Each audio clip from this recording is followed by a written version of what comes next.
Do y'all remember 2015? YouTube was completely different. It looked like this. What the fuck? And 9-year-old me was absolutely getting turned up to Trap Queen. God,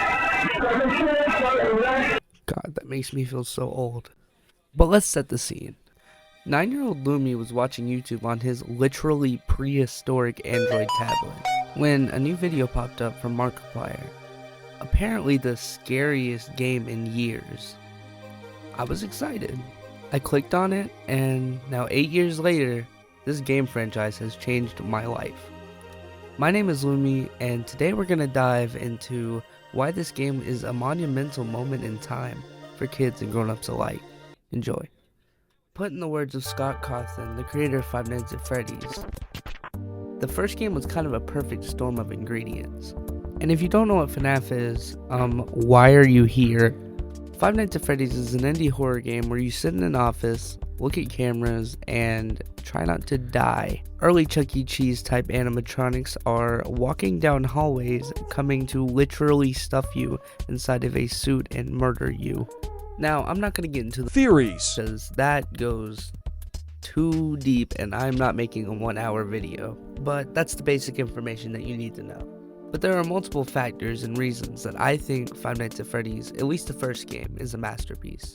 And in this video, we're going to go over those. Visuals are one of the most important parts of any video game ever.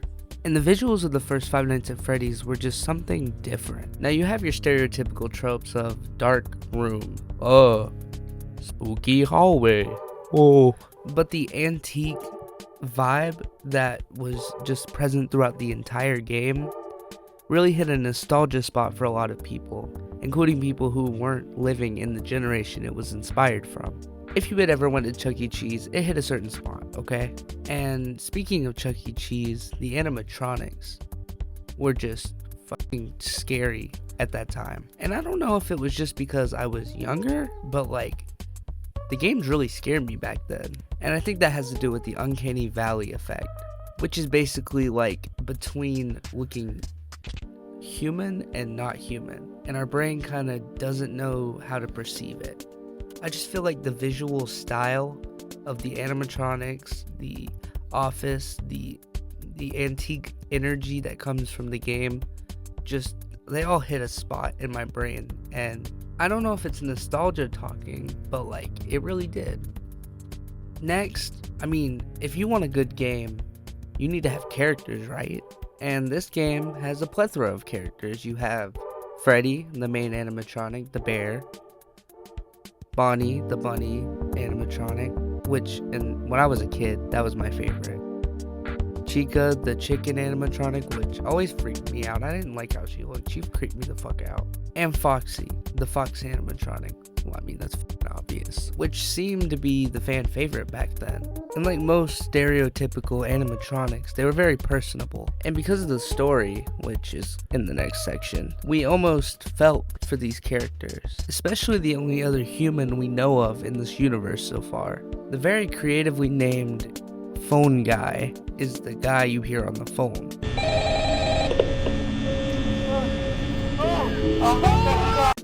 He'll talk to you once every night up until night 4, where, spoiler alert, he fucking dies. Voiced by the creator of the game himself, he's basically just your tutorial. But he also drops hints about lore, and he drops hints about what you should do. And because he's the only other human around, you kind of start to feel a connection with him. Well, until he fucking dies. There was something very special about all of these characters. But the characters didn't matter if we didn't have some sort of story. The story of Five Nights at Freddy's is very tragic, at least going off of the game, not like theories or whatever else. And I don't know if Scott Cawthon did this on purpose, but the first game was so vague with information. Like, when you start, all that's given to you is, hey, you're at work now, don't die, and whatever phone guy tells you. Until you're deep into the game and you kind of start paying attention to little Easter eggs that start showing up. Posters changing, little visual jump scares, and newspaper clippings that randomly appear. Now, in these little Easter eggs, the information that we're given is basically 5 kids went missing in Freddy Fazbear's Pizza. And not long after, customers were like, yo, these guys stank, referring to the animatronics, of course. And that's about all you're given. But with the information that you are given, you you kind of start to form a story in your head. 5 missing kids, 5 animatronics, including a weird golden one that just likes to crash your game. You kind of infer that these animatronics are haunted. And that's when the phone guy was like, yo, if you die, like, the company does not care. And a lot of people started to, like, feel for these dead children inside of animatronics. And overall, that made the game more appealing. I guess 9-year-old me was like, children being murdered? Yo, that's lit. Now, there's 2 more factors to this game which just make it amazing. The audio in this game really is what makes it scary. Oh god. Now, if you want to hear a more in-depth look onto the audio in this game and how it makes it so amazing, watch How Audio Enhances Five Nights at Freddy's by Scruffy, link in description. But the audio in this game was very cleverly used. Now, the first part of any game you want to nail down is the gameplay. Literally has game in it. You want your game to be fun, and Scott Cawthon did a really good job to make this game actually entertaining. The camera system, the doors, like, it really makes you feel helpless. And even going back to the game now, even though I already know how the game works in its entirety, it can still make you feel anxious. And all of the things we talked about before just add to that. And I feel like Scott Cawthon knew overloading your brain with so much information would just scare the crap out of you. And it worked. And I feel like everyone loves getting scared. Like, I feel like horror is a genre that has died as of recently.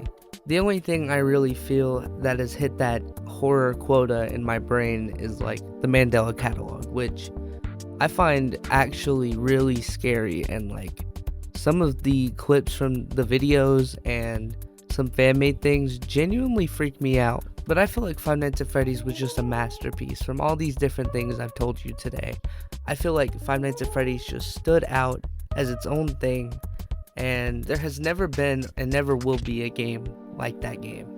Now, if you guys want a part 2 where I go a little bit deeper into Five Nights at Freddy's, let me know. I know the movie's coming out soon, and I'm excited as hell for that. So if y'all want me to go over the movie and talk about how I feel about that, let me know in the comments below, and subscribe, because I don't make videos like this normally. And if you guys want to see more like this, you know what to do. Hi guys, it was Lumi, and I'll see y'all later. Bye.